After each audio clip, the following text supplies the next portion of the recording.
Leshe Wakium Mutlak Belkulum Munkin. Attraverso queste parole è rivelata la saggezza del nostro credo. Agiamo nell'ombra per servire la luce. Siamo assassini. Nulla è reale. Tutto è lecito.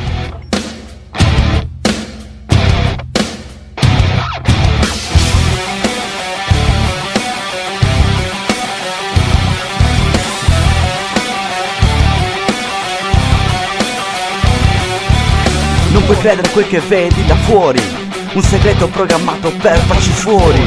Là oltre i monti, oltre il mare vedo gli aerei bianchi del male. Una guerra infinita per un controllo, qualcosa di decente chiamato nuovo mondo. Ricordi di battaglia, ferite di guerra, una rappresaglia contro chi controlla la terra.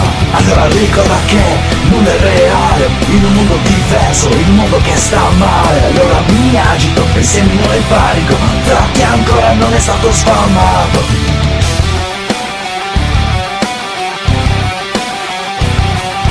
Sono tempi duri quelli in cui viviamo, il mondo è come un gioco e deve essere giocato. Sono come una lama tra la folla, come un operaio, un guerriero che non molla. Una vita nelle mani delle strade, abbiamo ancora molto da imparare. Se fuori rotta come una nave senza capitano, navighiamo e non sappiamo la fine che facciamo.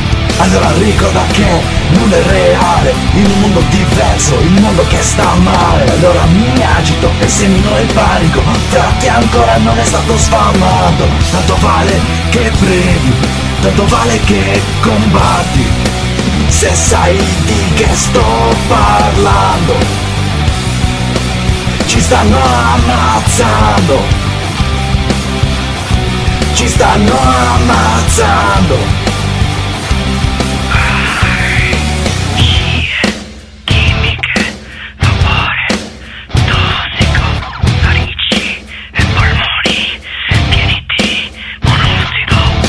Voglio un po' di soldi per le mie tasche, voglio un po' di grana per le mie mani stanche, ma di certo non li affido alle banche. Se il cielo è pieno di scie bianche, ecco il mondo che va a puttane, ecco il mondo per come ci appare.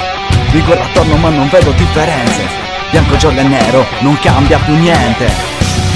Allora ricorda che nulla è reale, in un mondo diverso, il mondo che sta male. Allora mi agito e semino il panico, tra chi ancora non è stato sfamato. Tanto vale che preghi, tanto vale che combatti, se sai di che sto parlando. Ci stanno ammazzando,